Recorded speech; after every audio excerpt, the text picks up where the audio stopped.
tenemos que realizar una coordinación dinámica general y manual, es decir, tenemos que enseñar todas sus actividades y empezar a trabajar, por decir así, manualmente, todas sus tareas, con él a la par, coordinando su mano, el agarrar el lápiz en este caso. Enseñarle su esquema corporal, decirle cuál es su mano, cuáles son sus dedos, su cabeza, todo ello. Control postural y equilibrio. Tenemos que empezar a enseñarle o darle los medios más adecuados para que empiece a tener una postura mejor, porque hay niños también que por su postura andan encorvaditos y no es normal, también puede tener algún tipo de dificultad con esa postura. El equilibrio, empezar a trabajar quizá en una línea recta y que empiece a caminar en dos piecitos para que maneje también su equilibrio correctamente. También hay que darle experiencias sensoriales. Esto se refiere que empiece a identificar bien qué sienten sus manitos. Mostrarle, qué sé yo, esto es áspero, esto es suavito, esto es meloso, por decir así, esto es muy líquido, etcétera. Entonces, porque su mano va a empezar a desarrollar más sensibilidad para que al final también pueda agarrar correctamente el lápiz. Actividades lúdicas como jugar. El juego es muy importante para los niños. Como les decía, un niño que no juega no es normal, ¿no? Tampoco se puede considerar sano que no jueguen los niños. Entonces, si bien no se espera que jueguen pelota ni nada de ello, pero algún tipo de juego. Entonces, en lo posible, hay que tratar de jugar actividades lúdicas donde tenga que escribir o dibujar. Por ejemplo, vamos a adivinar qué es en una pizarrita, qué sé yo, le damos unas fichitas y dibuja entre parejas, digamos. Y tú dibujas y yo voy a adivinar qué estás dibujando. Entonces, es una forma de jugar y además adiestrar. Adiestramiento, como dice, enseñarle nuevamente cómo se agarra el lápiz, agarrar correctamente todo ello, su postura, su equilibrio, todo esto aquí, adiestrarle todas sus actividades, además de quizá facilitarle cuadernos de caligrafía con huella, como diría, para que él siga a la imagen borrosa, como la caligrafía, ¿no? Está bien clarito y luego empieza a ser más borroso, pero el niño tiene que seguir esa secuencia. Entonces, es muy importante también brindarle ese tipo de herramientas. También practicar su motricidad fina.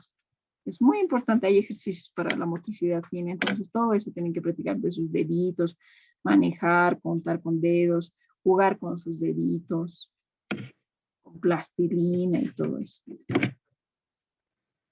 Y como decía, siempre adecuarse al ritmo del niño o niña. No pretendamos compararles con nadie. Todos tienen su ritmo, entonces tenemos que aprender a tener paciencia para ellos. Otra dificultad de aprendizaje es la discalculia. En esta dificultad de aprendizaje está la dificultad para realizar cálculos matemáticos y aritméticos. ¿Cómo nos podemos dar cuenta inicialmente cuando puede estar desarrollando, tenga un problema de discalculia un niño o niña? Es cuando hay una alteración en su lectura y escritura de números. Cuando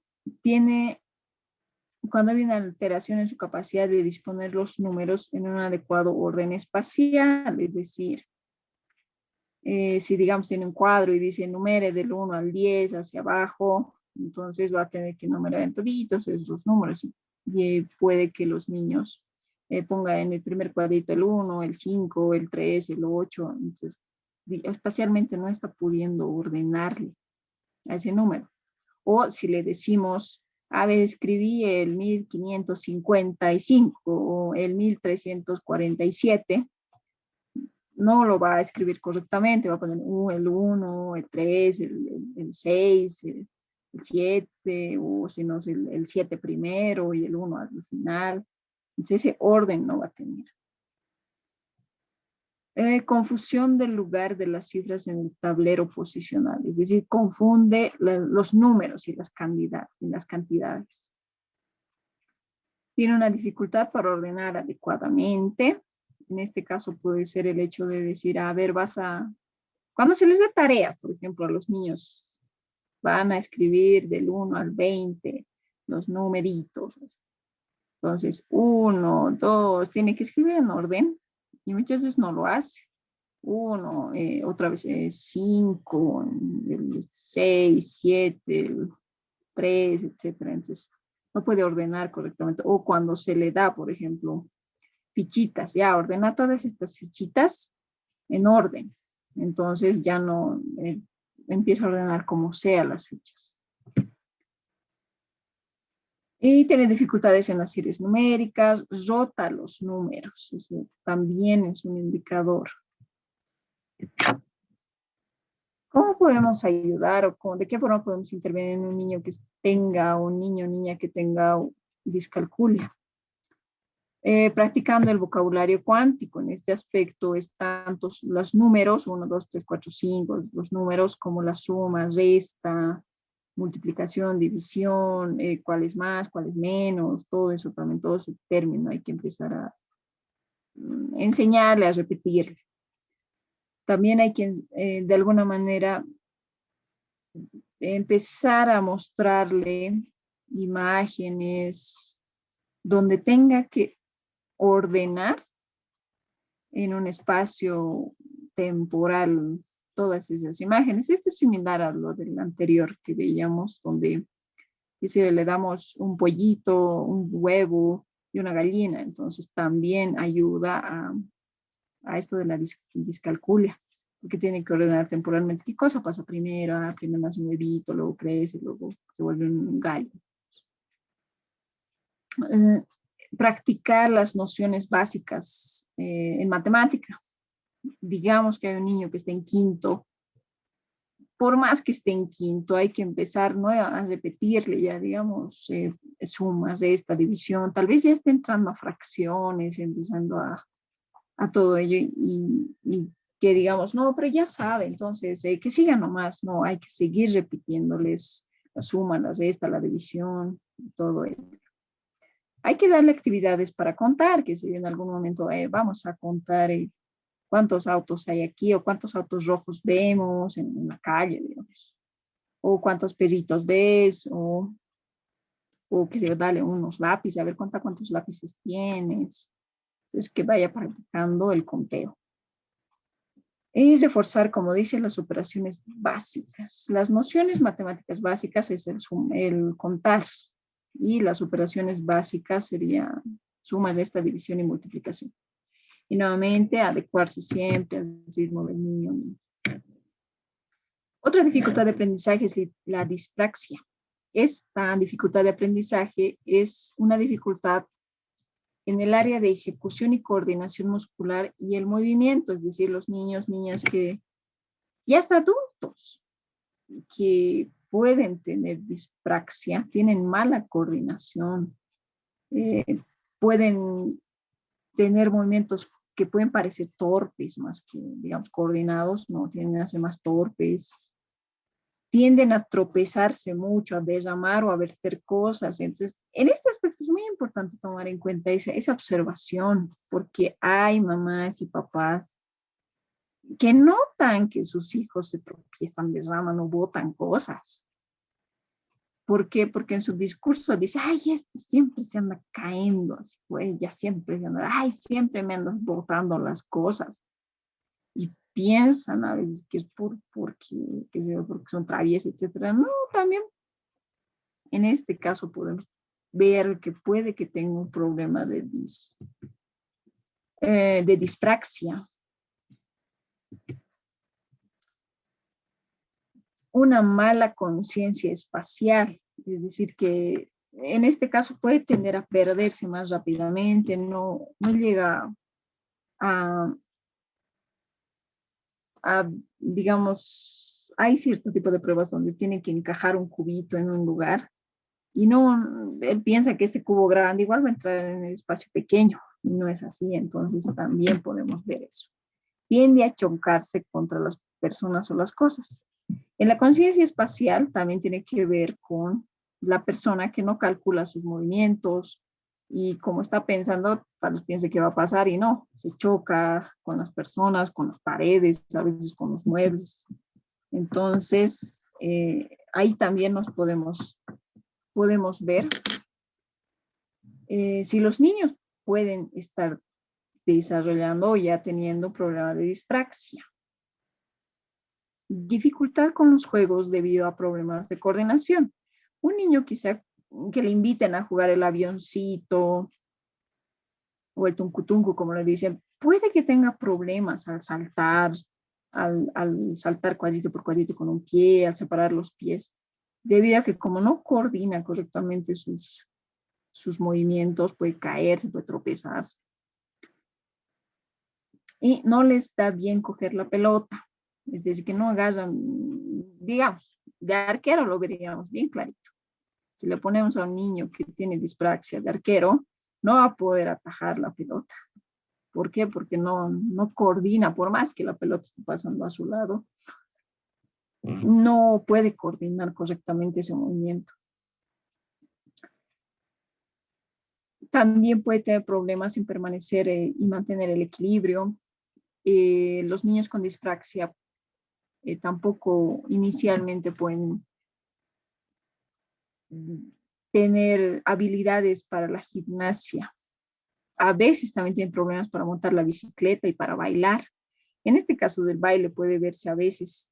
Si bien hay personas que son arrítmicas, que no encuentran el ritmo en una música, entonces bailan a como les enseñan el paso, a veces no es solamente eso. Cuando dice pie izquierdo, el otro el derecho está avanzando, alza la mano y él está bajando, alza ahora, baja. Y entonces también se puede ver algún tipo de dificultad en la coordinación de movimientos. También en este caso, por lo general o muchas veces, los niños o niñas que tienen dispraxia, y no solamente los niños, los adultos también, no suelen ser buenos para los deportes, dado que en los deportes tienen que, la mayoría de ellos al menos, tienen que tener la coordinación visomotora, motriz, al menos una buena coordinación. Tienen una apariencia descuidada y desaliñada. ¿Esto por qué? Porque cuando ya empiezan a crecer más grandes, los padres tienden a decir, anda, vestite, anda, cambiate, anda, arreglate para ir al colegio, a la escuela, etcétera. Y ellos se visten. Entonces, como no pueden coordinar el brazo, la mano, a veces giran la chompa y se, digamos como la chilindrina. La chilindrina tenía al revés su chompa, ¿no? Porque podría decirse un ejemplo, no coordinaba bien su movimiento, le daba vuelta a la chompa, metía su mano y se iba. Y en los niños puede pasar lo mismo. Pone su mano por su cuello, entonces al final simplemente se pone una mano y se viste quizás al revés en un lado, mal, su manga está chueca, etc. Su zapato quizá no puede amarrarlo, no puede atarlo, no puede hacer el nudo, le complica hacer el nudo, entonces lo mete a hijitos o simplemente ni siquiera lo ata. Y tienen mala caligrafía porque no pueden coordinar sus movimientos, tienden a escribir no con errores ortográficos, pero sí con una mala caligrafía.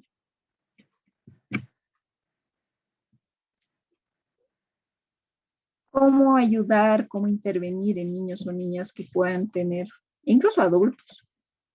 Algo que quizá no es estar rescatando, resaltando esto, es que los niños y niñas que tienen disgrafia, discalculia, dispraxia, no se curan, difícilmente se curan. A veces cuando ya es algo mucho más, como les dije, genético o algo así. Una cosa es que lo haya aprendido, lo esté aprendiendo mal y puede estar desarrollando una disgrafia, una discalculia, más por falta de estimulación de que realmente no tuvo la atención necesaria, entonces nunca nadie le dijo que la D y la B son diferentes. Entonces, a ver, la B es a un lado, a ese lado, a ese lado, y la D es al otro lado, al otro lado, al otro lado. Entonces, también hay que ser a veces constantes en eso. Entonces, cuando nadie les aborda adecuadamente en ese momento, entonces toda su vida pueden ir con ese problema confundiendo la letra. Puede ser en ese caso más adquirido quizás, aunque ya no se llamaría tanto así disgrafia en ello, pero sí es adquirido. En cambio, hay casos donde, como se dice, como les mencioné, genéticos, con un daño neurológico a nivel cerebral en su sistema nervioso central. En esos casos no es que se curan, pero podemos ayudarles para que mejoren esas capacidades, porque esos problemas pueden arrastrarse hasta la edad adulta. Por eso es que hay personas que aún en la edad adulta intervienen los números o les complica sumar, restar, dividir. No pueden, no se meten mucho en ese problema, en ese aspecto. O su letra constantemente podría decirse mala letra.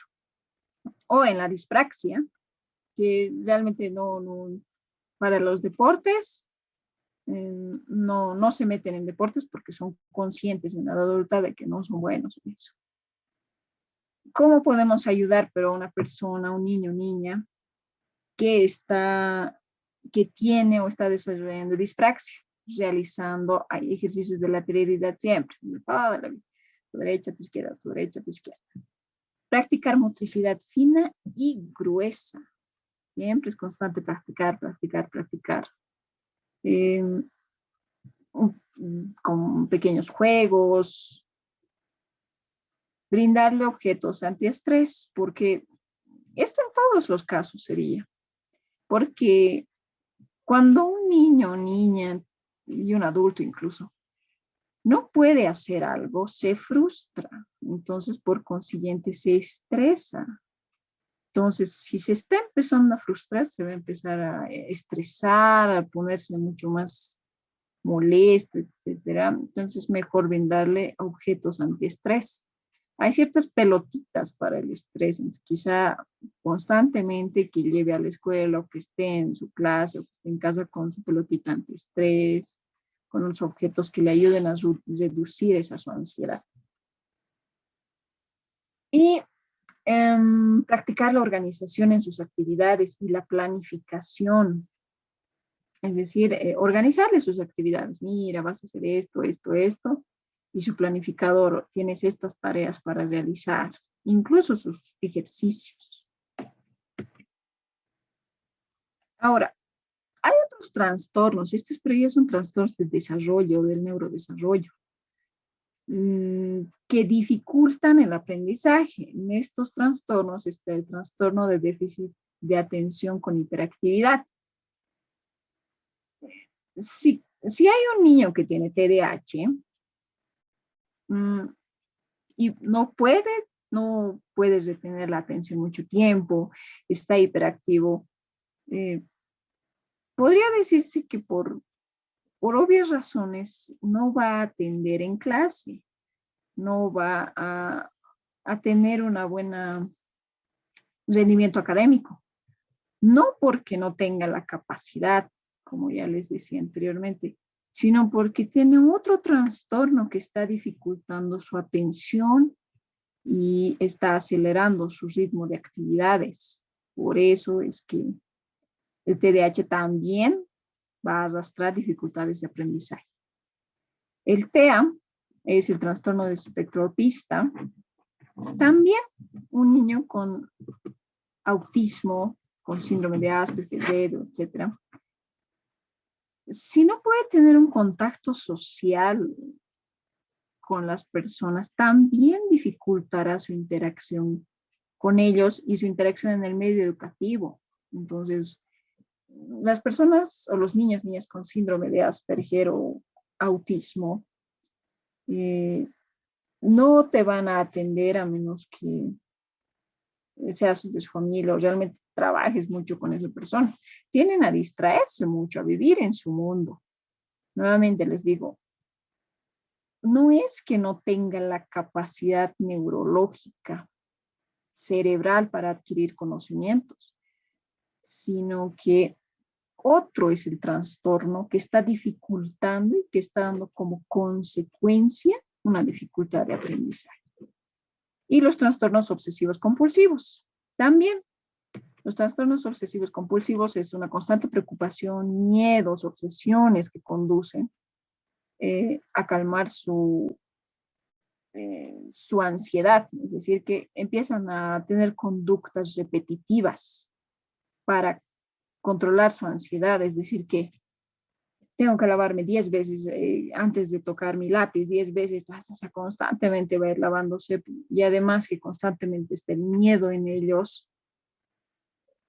No es nuevamente, por más que parezca repetitivo, no es que no tenga la capacidad neurológica cerebral para aprender, sino que es otro, en este caso los miedos, sus obsesiones, lo que está limitando la atención en el área académica. Es decir, está dando más atención a sus miedos, a sus obsesiones, que a las sumas de estas multiplicaciones, a lo académico. Entonces, un trastorno obsesivo compulsivo va a tener como consecuencia también dificultades de aprendizaje. ¿Cómo se diagnostica una dificultad de aprendizaje? Antes que nada, esto es importante recalcarlo. Diagnosticar una dificultad de aprendizaje, por más que tengamos toda la lista de ítems a ver si tiene o no tiene esa conducta el niño o niña, no podemos dar nosotros, las personas, quizá los padres, y aquí hay papás, mamás, o personas que si bien trabajan con niños y niñas, profesores, profesoras, no siguiendo todo, está así, hace esto, no hace esto, no hace eso. Entonces tienes discalculia, tienes tantos. No podemos dar un diagnóstico a la ligera. Siempre debes realizarlo un profesional especializado en el área. Todos los ítems anteriormente vistos ayudan a identificar una posible dificultad de aprendizaje. Pero nosotros como buenos profesionales, si son profesores, profesoras, padres, madres que han notado eso, lo correcto es decir, algo ha pasado, no es normal que, qué sé yo, mi hijo constante ya está en quinto de primaria y invierte las letras, aún invierte la palabra, cambia el orden de la palabra, debe realizarlo. Entonces, lo anteriormente visto nos sirve como profesionales, como padres, madres, etcétera, como una alerta y de esa forma buscar ayuda o derivar a un profesional especializado en esa área para que evalúe correctamente si tiene o no tiene o qué es lo que tiene. Porque como les dije, tal vez está mal en todas las materias, no porque tenga una dificultad de aprendizaje, sino porque emocionalmente no se encuentra bien. O tal vez sí tiene problemas en el aprendizaje y necesita apoyo extra. Tal vez tiene algún déficit en la memoria o en la atención. Entonces, eso nos ayuda quizá como una alerta, decir, no, algo, daremos la atención necesaria a nuestro hijo, hija o estudiante. A ver, en una evaluación y diagnóstico para diagnosticar se necesita 3 cosas básicas.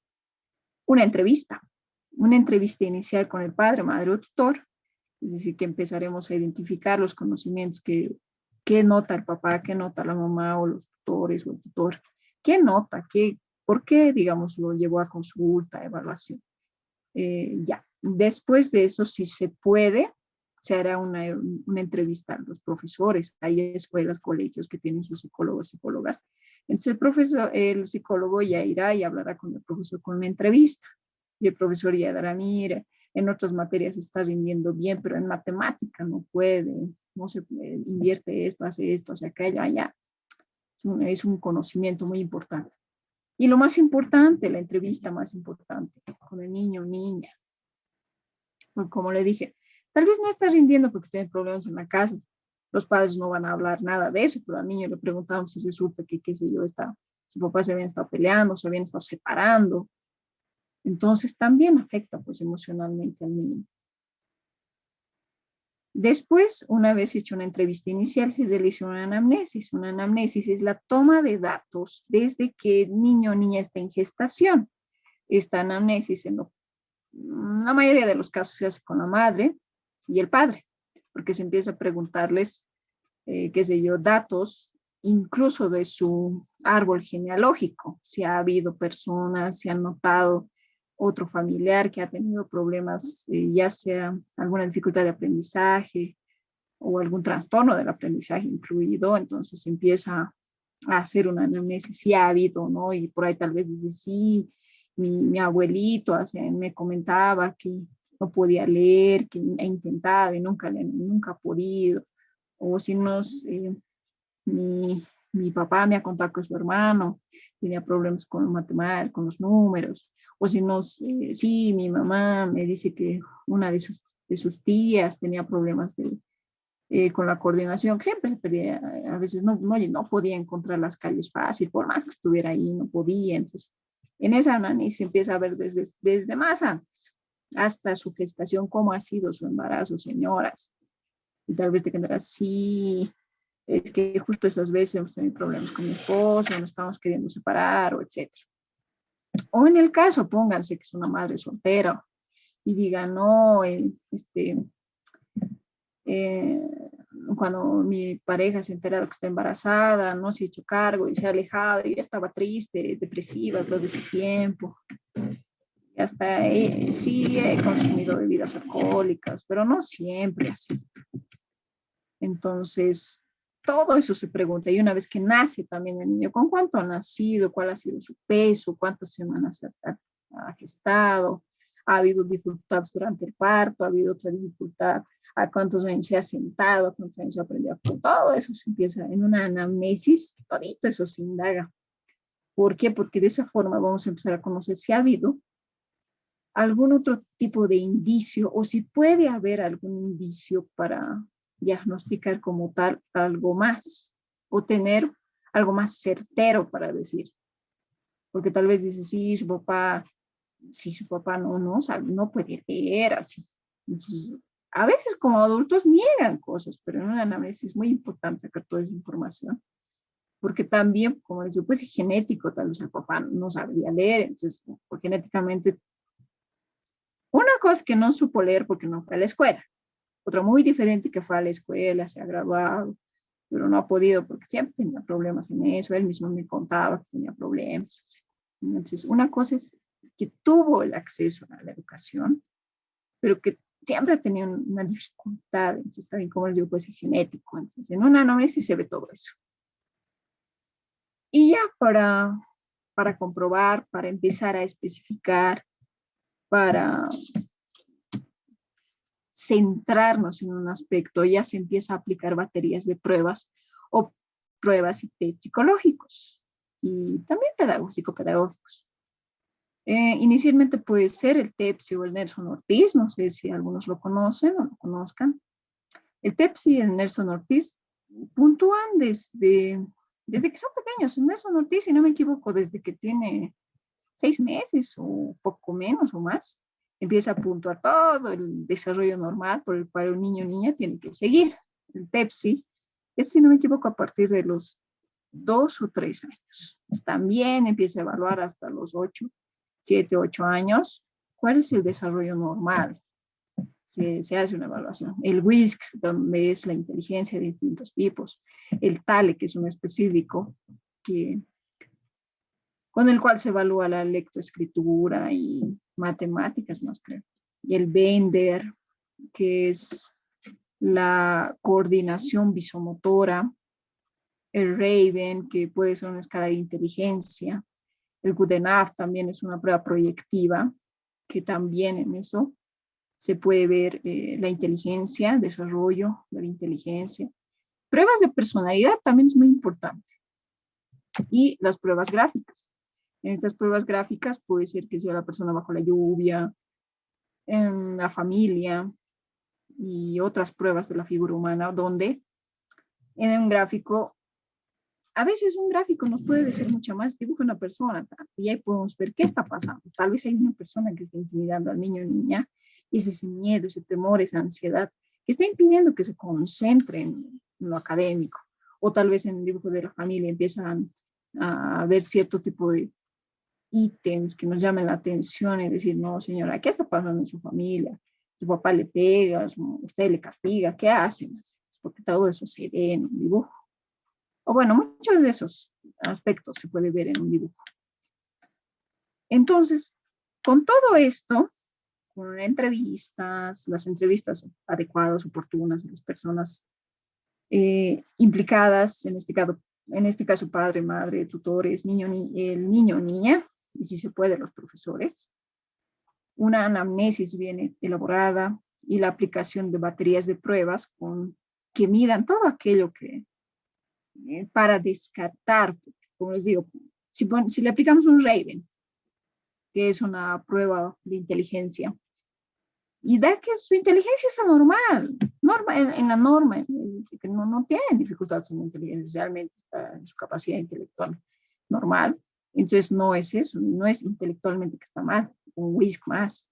O si en el Nelson Ortiz se está desarrollando bien, no, todos los ítems de acuerdo están a su edad. Entonces hay algo más. Entonces una prueba quizá de personalidad, una prueba gráfica, nos dirá algo más si psicológicamente está pasando algo. Entonces, por eso es que se aplica baterías de pruebas para evaluar este tipo de dificultades. No es, como les dije, de buenas a primeras, sacamos todos los indicadores o síntomas, por así decirlo, de un niño o niña que tenga discalculia, disgrafia, un trastorno obsesivo compulsivo, un autismo o TDAH o hiperactividad, etcétera. Y vamos con esa listita a tarjar y decir, el niño sí no atiende, escribe al revés, es agresivo, todo eso con esta lista. Y sí, vamos al papá y le decimos, señor papá, señora mamá, mire, su hijo está mal, tiene este problema. Los papás tienden a asustarse, se niegan a aceptar muchas veces que los niños o niñas tengan problemas, más su hijo o su hija que tenga un problema. Entonces, no es la forma de abordar, de decirle, mire, su hijo tiene un problema, vaya a donde un psicólogo, y vaya a hacerle evaluar. Justo hace unas semanas me llegó un caso así, que la profesora o el profesor le dijo a los padres,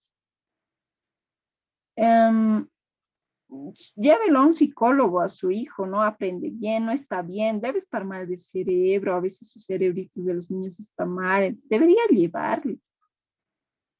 ¿Qué hicieron? Los padres no hicieron caso, obviamente, no. Y inclusive la profesora de, mira, les recomiendo este psicólogo, le dio los datos a un psicólogo. Los padres no le llevaron. Tampoco, hasta cierto punto, tampoco me los trajeron a mí. Yo me enteré quizá por un familiar de,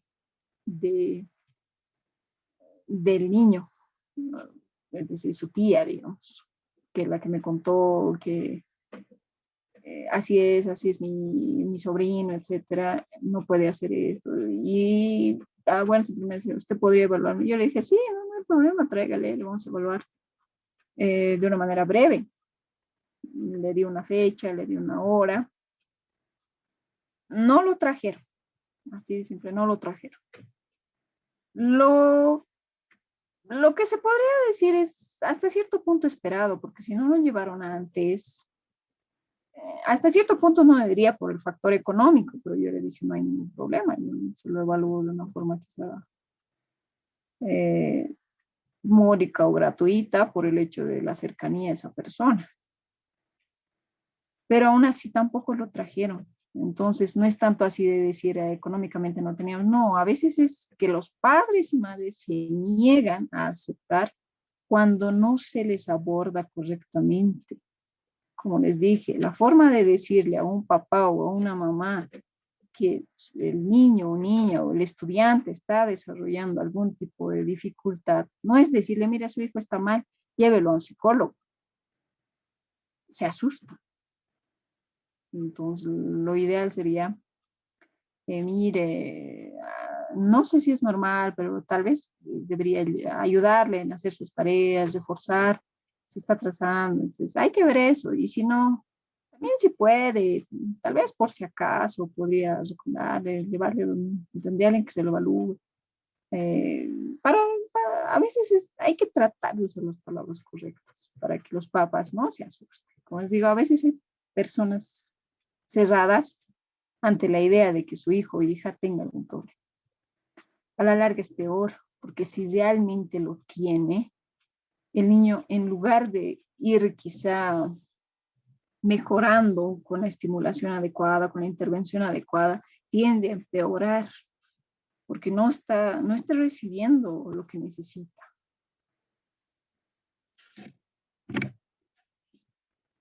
Y ya casi por finalizar, todos pueden aprender, pero no todos el mismo día ni de la misma manera. Esto es muy importante, no, no estandaricemos a los niños ni a las niñas, no pensemos que toditos tienen que aprender igualito, no son iguales, a veces ni siquiera tienen dificultades de aprendizaje los niños y niñas, simple y sencillamente tienen otro ritmo de aprendizaje, otro estilo de aprendizaje y no se adaptan a ese estilo que no es el suyo. Hay niños y niñas que tienen un estilo más práctico que teórico y hay otros que tendrán un estilo más teórico que práctico. Entonces, ni nosotros como adultos y adultas aprendemos de la misma forma porque tenemos nuestro ritmo, nuestra forma de estudiar para un examen, para un trabajo, para una exposición, para lo que sea que tengamos. Tenemos nuestro ritmo, nuestra forma, nuestra manera. Hay quienes les resulta estudiar en la noche antes de dormir, hay quienes en la madrugada, hay quienes con una taza de café, hay quienes con un chocolate, hay quienes con un chicle, hay con música, sin música, con ruido, sin ruido. Si nosotros como adultos tenemos nuestras exigencias para aprender, ¿por qué creemos que los niños no? ¿Por qué creemos que los niños no? Tienen que aprender así, así, así. Y mira, su compañerito no sabe. Su hermanita ya sabía esta etapa. No les comparemos. Es un error garrafal compararles a los niños y decir, ay, pero su hermanita ya sabía leer hasta esta edad. Ya sabías leer y ya deberías saber, ¿cómo no vas a saber? Tu hermana te gana, tu hermano te gana. Les estamos haciendo daño cuando hacemos eso. Es un mensaje para los papás, ahora un mensaje quizá para los profesores. Una escuela o las personas que trabajan con niños, ¿no? Una escuela debe ser un lugar para todos los niños, no basada en la idea de que todos son iguales, sino que todos son diferentes. Quizá un nuevo paradigma que tenemos que empezar a inculcar en las escuelas, dejar de catalogar y estigmatizar a los niños. A veces como profesores se comete errores cuando usamos ciertos términos y estigmatizamos a un niño y decimos, no, este niño tiene hiperactividad, este niño tiene, en este caso que es discalculia, en este disgrafia, dislexia, o tiene TDAH, o tiene cualquier otro tipo de problema. Entonces, en lugar de hacerles, les estamos haciendo un gran daño cuando los etiquetamos. Procuremos entenderles, ir a su ritmo y entender que no todos son iguales, porque no necesariamente todos los niños van a tener un problema de aprendizaje, una dificultad de aprendizaje. Tal vez, como les dije, tienen otros ritmos. Y